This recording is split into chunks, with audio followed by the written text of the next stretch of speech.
성경 말씀 열왕기상 19장 15절 말씀부터 18절 말씀까지 같이 봉독하도록 하십시다. 여호와께서 저에게 이르시되 너는 내 길을 돌이켜 광야로 말미암아 다메섹에 가서 이르거든 하사엘에게 기름을 부어 아람 왕이 되게 하고 너는 또 님시의 아들 예후에게 기름을 부어 이스라엘 왕이 되게 하고 또 아벨무홀라 사벳의 아들 엘리사에게 기름을 부어 너를 대신하여 선지자가 되게 하라. 하사엘의 칼을 피하는 자를 예후가 죽일 것이요 예후의 칼을 피하는 자를 엘리야가 죽이리라. 그러나 내가 이스라엘 가운데 7천인을 남기리니 다 무릎을 바알에게 꿇지 아니하고 다 그 입을 바알에게 맞추지 아니한 자니라. 아멘. 우리 지난 주일날 엘리야가 이세벨이 자기를 죽이겠다는 그 경고의 이야기를 듣고 두려워서 낙심하고 광야로 들어가서 로뎀나무 아래서 죽기를 하나님 이제 넉넉하니까 날 데려가십시오. 그러고 마음이 약해지면 몸도 약해지죠. 너무 무서워서 이제 그 로뎀나무 아래에서 잠이 들었습니다. 잠이 들었는데 이제 하나님께서 찾아오셔서 엘리야를 회복시키시고 또 새로운 사명을 주셔서 감당하게 하시는 내용이 우리 오늘 15절 이하에 나타나는 말씀입니다. 간단하게 뭐 다 아시는 내용이지만 조금 더 설명을 드리면 로뎀나무 아래서 이제 낙심하고 잠들어 있는 엘리야에게 천사들을 보내셨죠. 천사를 보내셔서 깨워서 그냥 천사를 보낸 게 아니고 숯불에 구운 떡하고 물 한 병 깨워서 먹으라 이제 먹으라 하시고 또 이제 그거 가지고 안 돼서 또 이렇게 널브러져 있으니까 또 깨웠습니다. 또 깨워가지고 그 물 한 병하고 숯불에 구운 떡을 먹으라고 하시죠. 그 먹이시는 이유가 뭡니까?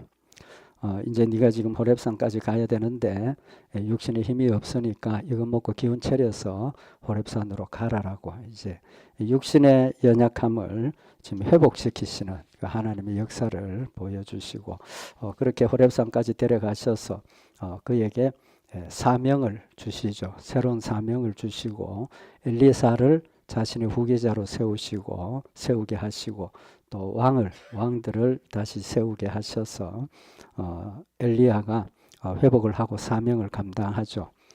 그 뒤에 이제 기록은 엘리야가 엘리사를 자신의 그 후계자로 이제 훈련시키시는 이제 그런 내용을 넘어서 열왕기하 2장 1절에 이제 엘리야가 이제 충분히 그 선지자의 역할을 감당할 수 있는 능력이 되었을 때 하나님께서 엘리야를 하늘로 데려가시죠. 그래서 열왕기하 2장 1절에 보면 여호와께서 회리바람으로 엘리야를 하늘에 올리고자 하실 때에 엘리야가 엘리사로 더불어 길갈에서 나가더니 두 사람이 행하여 말하더니 홀연히 불수레와 불말들이 두 사람을 격하고 엘리야가 회리바람을 타고 승천하더라 라고 기록이 되어져 있습니다.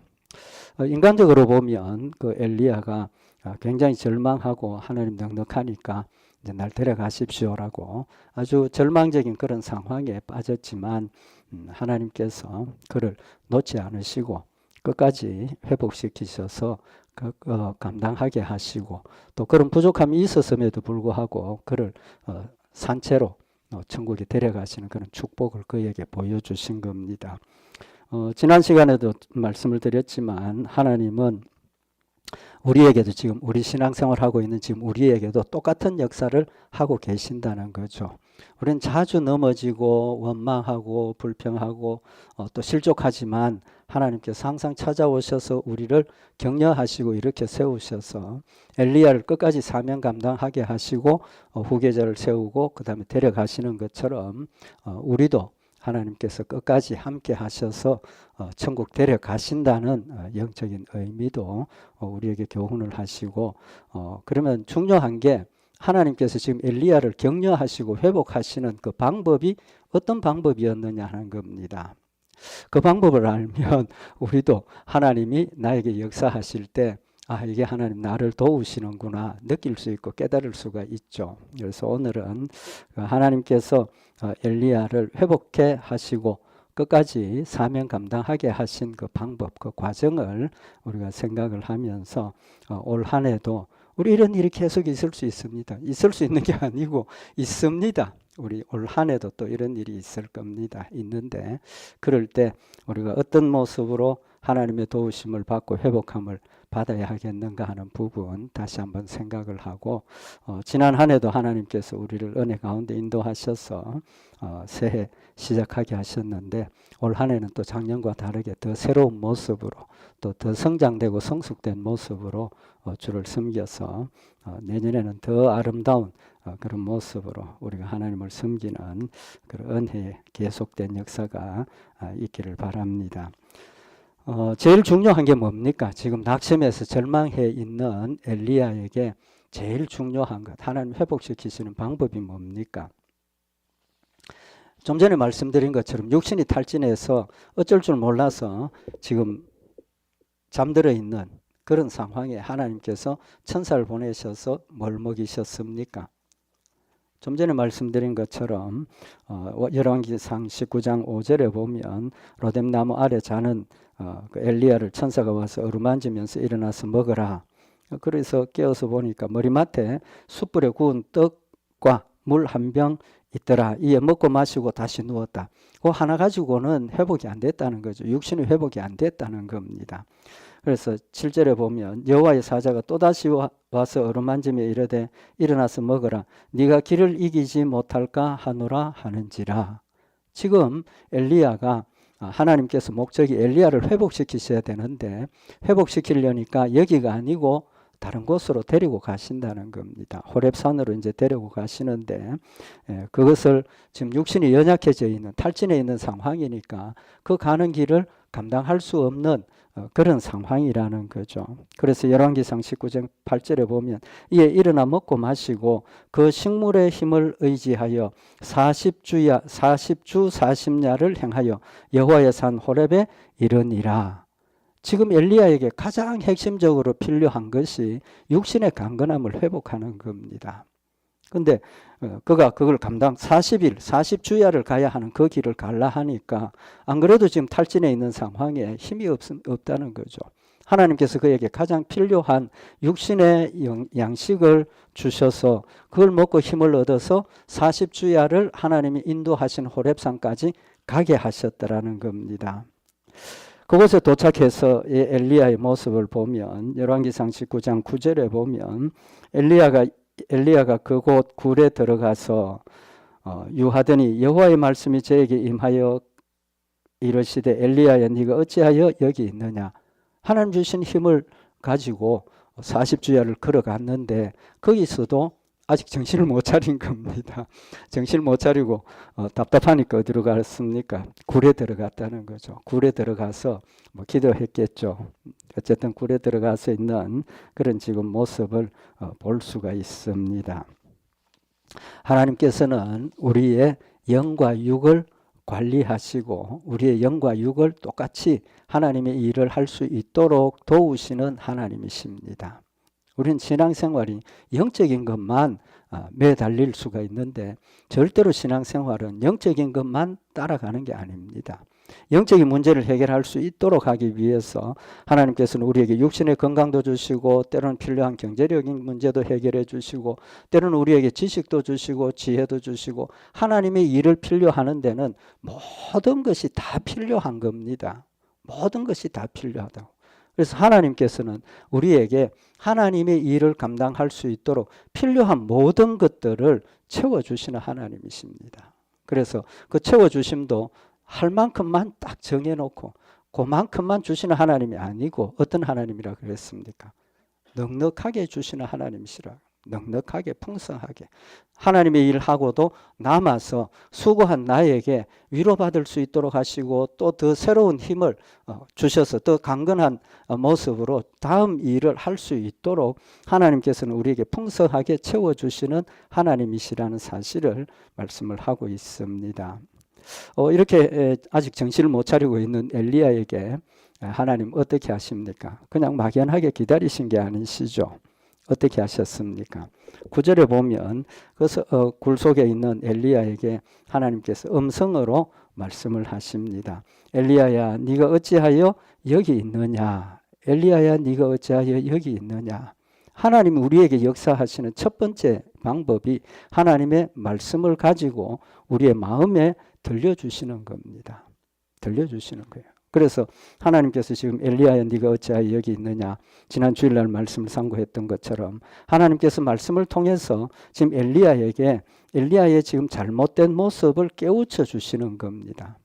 지난 주일날 말씀을 드린 것처럼 엘리야가 있을 자리가 여기가 아니라는 거죠. 하나님 주신 사명을 감당하기 위해서는 그 사명을 감당할 수 있는 장소에 있어야 하고 그 장소에 있을 때 하나님 주신 사명을 감당할 수 있다는 겁니다. 그래서 하나님께서 엘리야에게 너 왜 여기 있느냐? 엘리야의 잘못을 깨우쳐 주시는 말씀이죠.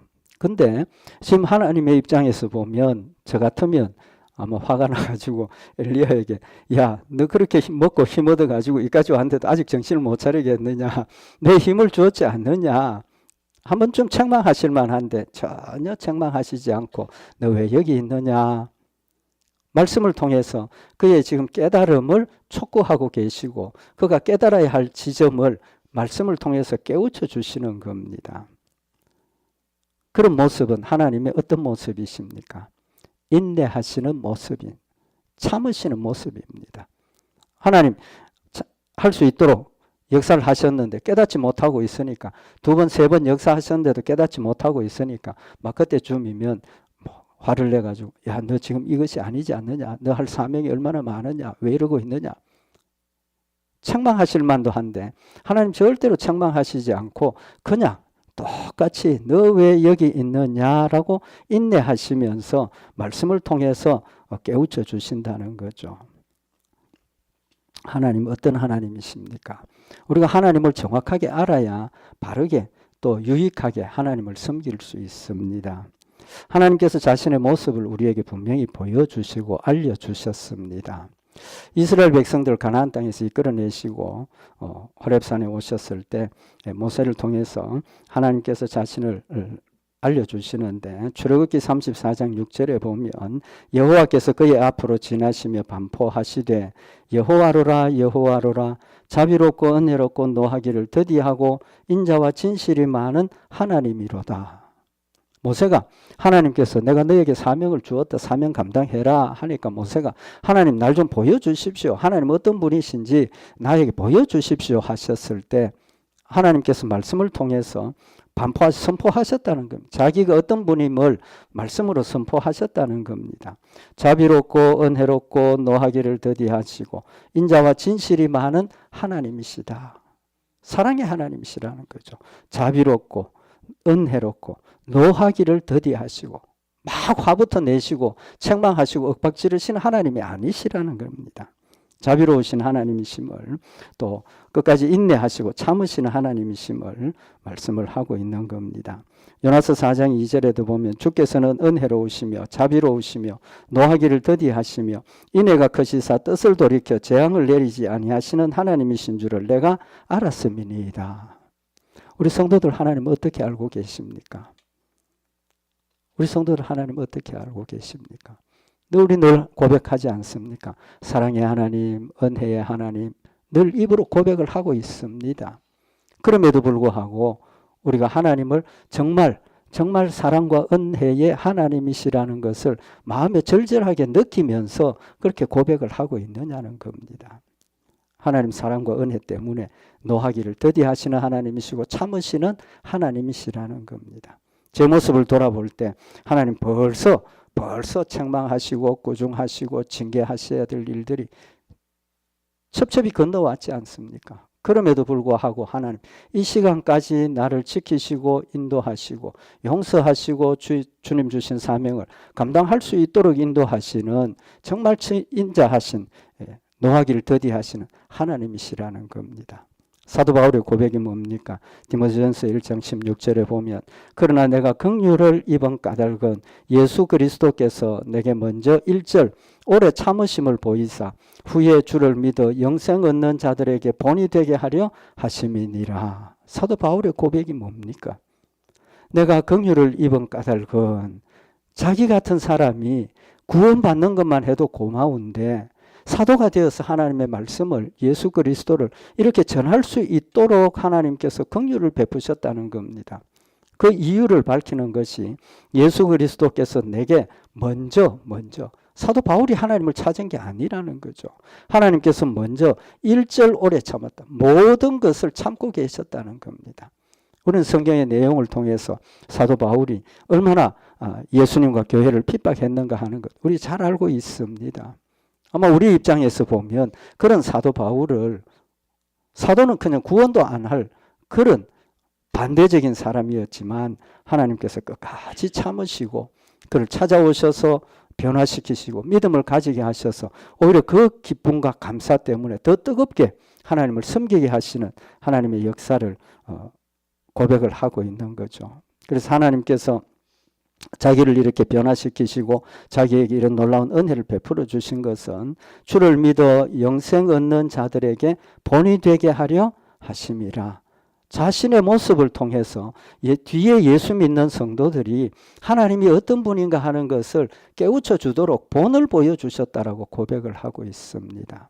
사도 바울 같은 사람도 하나님께서 그를 용서하시고 변화시키셔서 하나님의 복음을 땅끝까지 전파하는 일에 가장 앞장서서 주의 일을 감당하도록 하시는 하나님이시라는 겁니다. 우리도 똑같은 역사를 지금 하시는 하나님이십니다.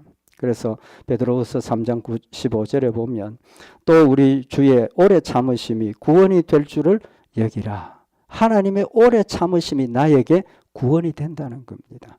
하나님 성격이 급해가지고 뭐 내 하는 대로 그냥 자꾸 징계하고 구중하고 하다 보면 하나님도 피곤하시겠지만 내 마음이 어떻겠습니까? 할 때마다 책망받고 이거 뭐 낙심하지 않겠습니까?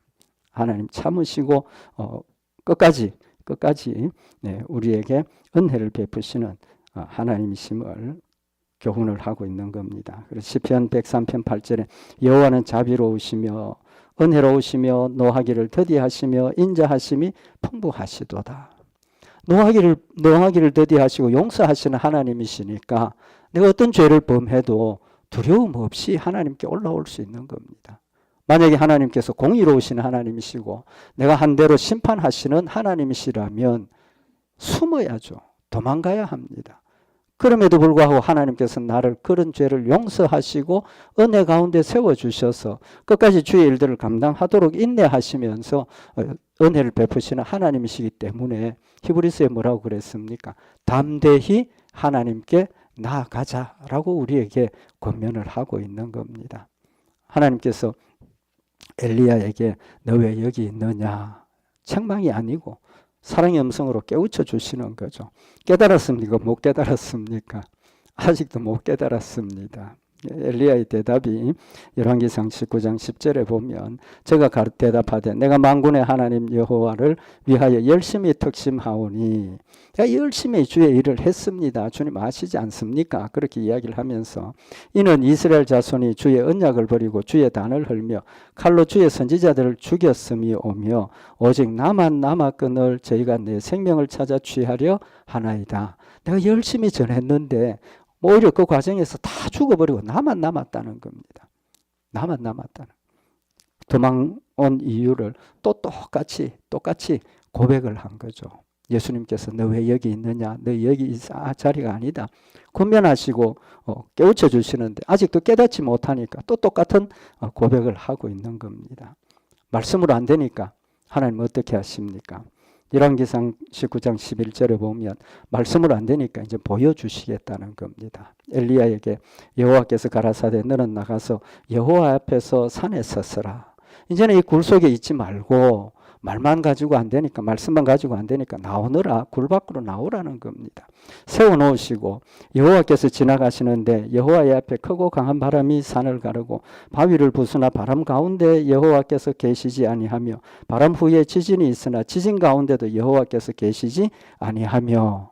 지난 주일날 잠깐 설명을 드렸는데 이 강한 바람, 지진, 바람도 그냥 바람입니까? 산을 가르고 바위를 부수는 그런 바람입니다. 지진이 일어났습니다. 불도 나왔습니다.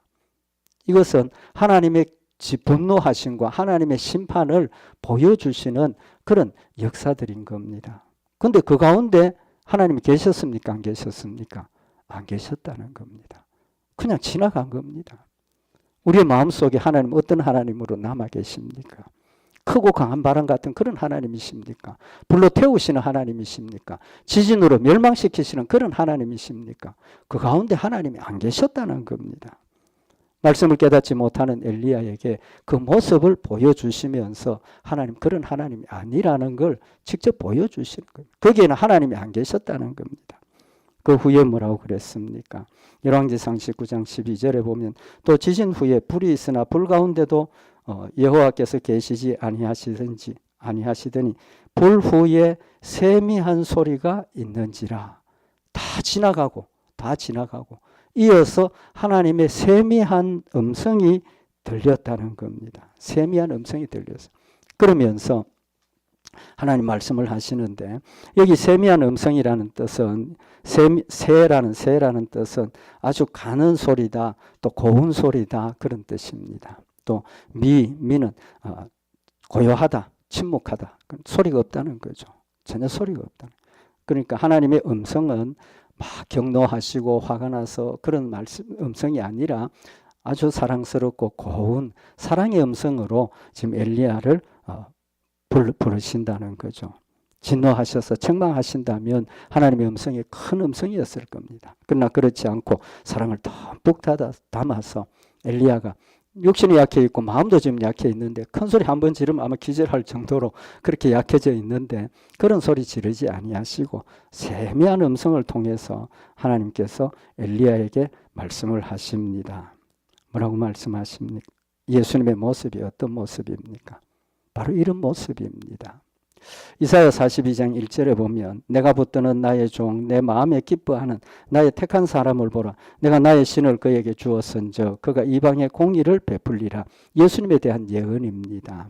예수님이 어떤 모습이냐 하면 이사야 42장 2절에 보면 그는 외치지 아니하며 목소리를 높이지 아니하며 그 소리로 거리에 들리게 아니하며 상한 갈대를 꺾지 아니하며 꺼져가는 등불을 끄지 아니하고 진리로 공의를 베풀 것이다. 예수님의 모습을 지금 표현을 하고 있습니다. 예수님은 외치지 않는다는 겁니다. 목소리를 높이지 않는다는 겁니다.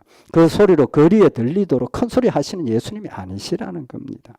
상한 갈대를 꺾지 않고 꺼져가는 등불을 끄지 아니하고 진리로 공의를 베푸시는 하나님이시라는 겁니다. 공의를 행하시되 그 공의를 이루시는 방법이 협박적이고 아주 그 힘을 가지고 강압적으로 하시는 게 아니고 사랑으로 역사하시고 은혜로 역사하시고 조용하게 역사하시지만 선과 악을 분명히 구분하시고 악을 징벌하시는 하나님이심을 우리에게 말씀을 하고 있는 겁니다. 우리 예수님의 모습입니다. 하나님의 모습입니다. 절대로 우리에게 큰 소리 치시는 하나님 아니십니다. 우리 꾸중하시는 하나님 아니십니다. 하나님의 음성은 세미한 음성으로 들려주시는 거죠. 그러면서 한 번 더 하나님께서 너 왜 여기 있느냐라고 말씀을 하셨죠. 엘리야가 깨달았습니까? 못 깨달았습니까? 아직 못 깨달았습니다. 그죠? 여기 14절에 보면 저가 대답하되 내가 만군의 하나님 여호와를 위하여 열심히 특심하오니 이는 이스라엘 자손이 주의 언약을 버리고 주의 단을 헐며 칼로 주의 선지자들 죽였음이 오며 오직 나만 남았거늘 저희가 내 생명을 찾아 취하려 하나이다. 아직도 못 깨달았다는, 아직도 못 깨닫고 있어요. 이 정도면 하나님께서 설명을 해 주실 필요가 있습니까? 없습니까? 설명을 해 주시면 빨리 깨달을 텐데, 그까지 하시는 거예요. 그까지. 그 다음에 하나님 뭐라고 말씀을 하십니까? 너 회개해라. 너 회개해라. 이거 잘못되었다. 그런 말씀 안 하셨어요. 안 하셨어요. 그 다음에 뭐라고 말씀을 하십니까? 열왕기상 19장 15절에 보면 우리 오늘 같이 봉독한 말씀인데 여호와께서 저에게 이르시되 너는 내 길을 돌이켜 광야로 말미암아 다메섹에 가서 이르거든 하사엘에게 기름을 부어 아람 왕이 되게 하고 너는 또 님시 아들 예후에게 기름을 부어 이스라엘 왕이 되게 하고 또 아벨무홀라 사밧의 아들 엘리사에게 기름을 부어 너를 대신하여 선지자가 되게 하라라고 말씀을 하셨습니다. 이 내용이 뭡니까? 지금 엘리야가 해야 할 사명을 가르쳐 주시는 거죠. 명령을 하시는 겁니다. 아직 자기가 어떻게 하나님의 사랑과 은혜 가운데 믿음으로 회복하지도 못하고 나 지금 도망와서 있는 상황에서 나만 나와서 도망와서 내가 지금 나 혼자 지금 이렇게 하고 있습니다.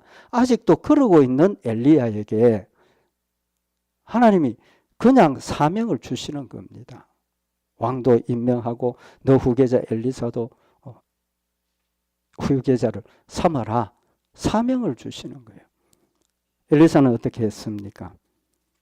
그 말씀을 듣고 아, 내가 있을 곳이 여기 아니구나. 그리고 열왕기상 19장 19절에 보면 엘리야가 거기서 떠나 사밧의 아들 엘리사를 만나니 저가 12결이 소를 앞세우고 밭을 가는데 자기는 12째 결이와 함께 있더라. 엘리야가 그리로 건너가서 겉옷을 그의 위에 던졌더라. 여기 그의 겉옷을 벗어서 던진다 하는 것은 엘리사에게 자기의 후계자가 되도록 하겠다는 사인을 표시를 주는 겁니다. 이해가 되십니까? 하나님께서 엘리야에게 너 잘못했다. 이제 앞으로 회개하고 열심히 사명 감당해야 된다 하신 말씀 하셨습니까? 안 하셨습니까? 안 하셨습니다. 그냥 아직도 나 혼자 남았습니다 하는데 너 지금 가서 왕을 세우고 너 후계자 엘리사를 세우라고만 말씀을 하시는 겁니다. 그 가운데 함축된 뜻이 뭐겠습니까? 하나님 우리에게 성령님께서 역사하시는 것이 때로는 구체적으로 나의 것들을 깨우쳐 주시고 책망하시고 지적하시기도 하시지만 하나님 우리에게는 온전한 믿음을 요구를 하시는 겁니다. 살아계신 하나님의 심을 믿고 하나님이 나에게 뭘 원하시는가를 내가 스스로 생각을 하고 성령님께서 내 안에서 내가 해야 할 일들을 깨우쳐 주시고 깨닫게 하셔서 내가 선택하고 일어나서 하나님의 사명을 감당하도록 하시는 하나님이십니다. 우리는 살아가면서 하나님 내가 이걸 하는 게 맞습니까? 이게 하나님의 뜻이 맞습니까? 물론 그렇게 물어야죠. 물어야 되지만 또 우리가 때로는 낙심하고 절망해서 하나님 정말 날 사랑하십니까?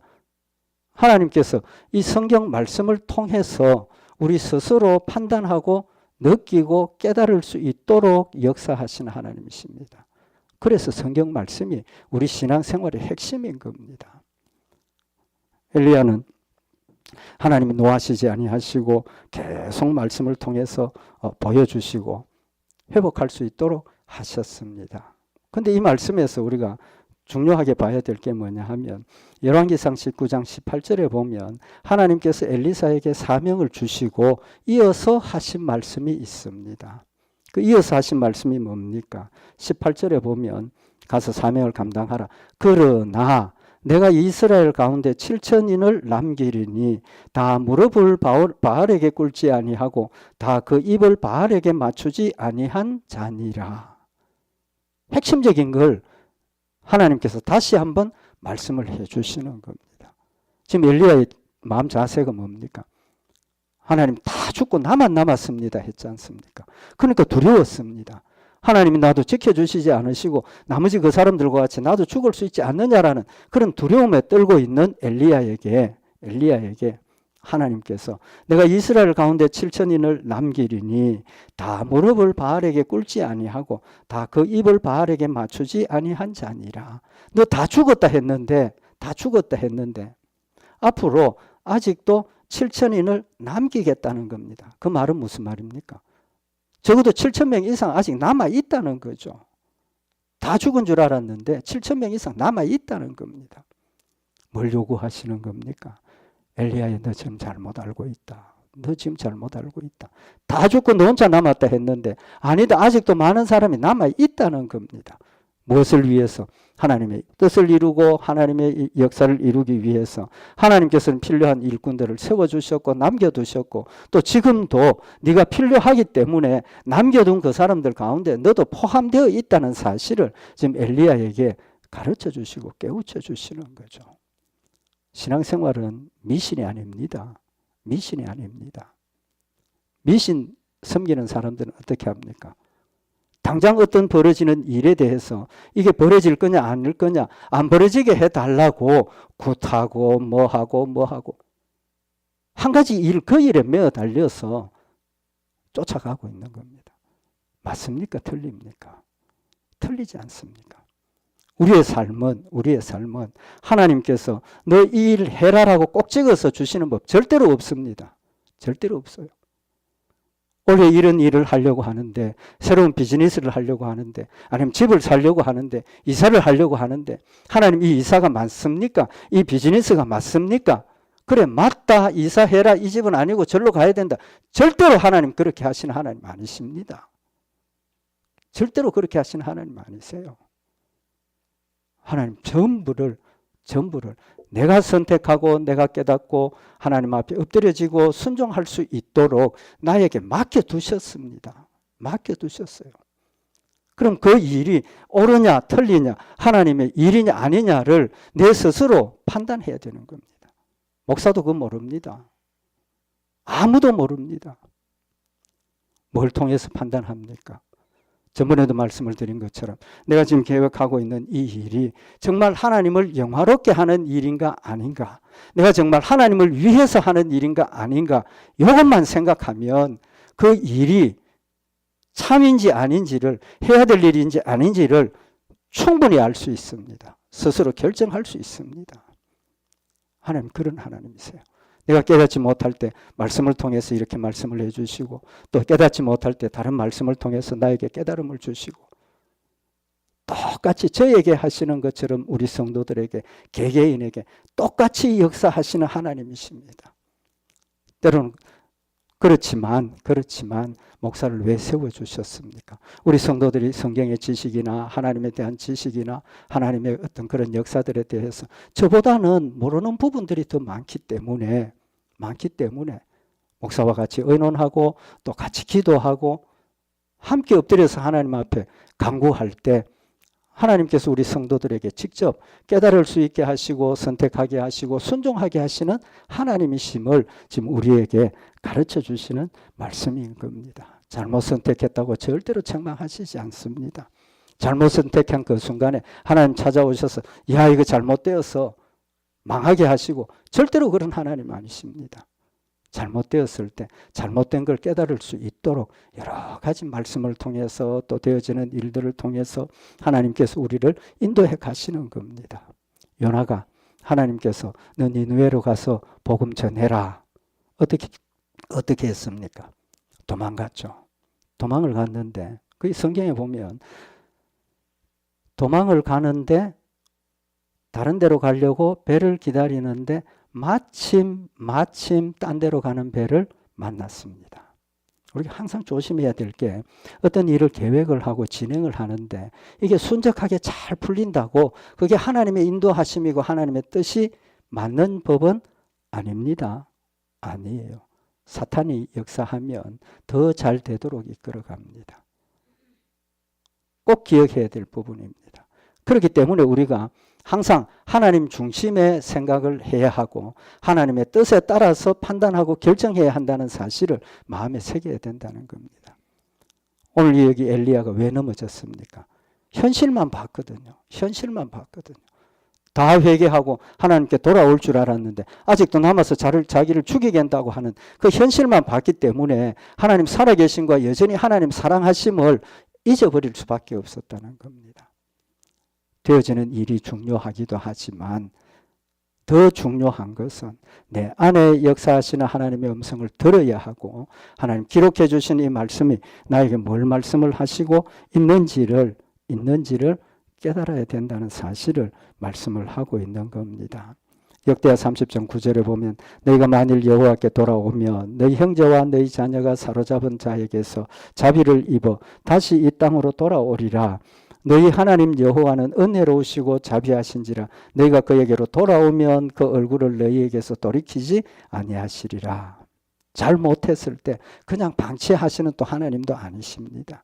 잘못했을 때는 멈출 수 있도록 돌이킬 수 있도록 징계하십니다. 깨닫게 하십니다.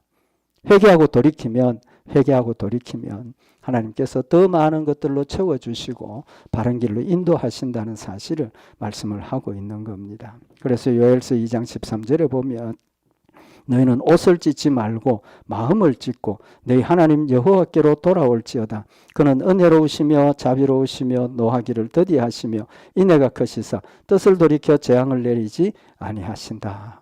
라고 말씀을 하고 있는 겁니다. 하나님 깨우쳐 주셨을 때 어떤 순간에서든지 우리가 머물러 돌아서서 주께로 가면 하나님께서 새롭게 은혜로 채워주시고 바른 길로 인도하신다는 사실을 말씀을 하고 있는 겁니다. 로마서 8장 15절에 보면 너희는 다시 무서워하는 종의 영을 받지 아니하였고 양자의 영을 받았으므로 아바 아버지라 부르짖느니라. 우리가 하나님의 자녀가 된 핵심적인 증거가 뭡니까? 하나님을 아버지라고 부른다는 겁니다. 믿지 않는 사람, 제가 옛날에 친구 붙들고 야, 너 하나님 아버지 한번 해봐라 했더니 절대로 못해요. 절대로 못해요. 그냥 되는 게 아니에요. 하나님께서 여러분과 저를 하나님 자녀 되게 하시고 하나님 사랑 가운데 세워주셔서 우리는 하나님을 아버지라고 부르고 있지 않습니까? 하나님 자녀가 이미 되었습니다. 사랑 가운데 있습니다. 우리 이 사실 다시 한번 마음속에 꼭 새기고 히브리서 4장 16절에 보면 그러므로 우리가 긍휼하심을 받고 때를 따라 돕는 은혜를 얻기 위하여 은혜의 보좌 앞에 담대히 나아갈 것이니라. 부끄러워하지 말고 두려워하지 말고 어떤 거든지 하나님 앞에 내어놓고 의논하면 하나님께서 예비하고 준비하셨던 긍휼을 사랑을 올해도 우리에게 풍성히 베풀어 주실 것을 믿고 강요에 의해서 어떤 징계나 이런 두려움에 의해서 우리가 하나님을 섬기는 것이 아니라 하나님께서는 나에게 주신 은혜와 사랑 다시 한번 마음에 새기고 기쁨과 감사함으로 자원해서 하나님 인도하시는 대로 순종하며 또 주님 주신 은혜를 충만히 받아 누리는 우리 복된 한 해가 되기를 바랍니다. 기도드리십시다. 사랑의 하나님 아버지, 저희들 사랑하셔서 사랑으로 늘 이끌어 인도하시는 하나님이심을 다시 한번 마음에 새기게 하시고 우리를 종처럼 부리시는 하나님이 아니라 하나님의 아들로서 하나님의 뜻을 깨닫게 하시고 자원해서 기쁨으로 주의 뜻을 분별하며 스스로 주의 일들을 하게 하시는 하나님이심을 다시 한번 마음에 새겨서 늘 모든 일에 하나님의 뜻이 무엇인지 하나님 나를 향하신 사명이 무엇인지 우리가 깊이 기도하며 생각하며 또 하나님 맡겨주신 것들을 잘 깨달아서 올 한 해도 지난해보다도 더 충성스럽고 성실하게 주를 섬기며 하나님 주신 축복을 풍성히 받아 누리는 복된 역사들 있도록 주님 축복하여 주시옵소서. 함께 하시고 승리케 하실 줄 믿고 감사드리오며 우리 주 예수 그리스도의 이름으로 기도드리옵나이다. 아멘.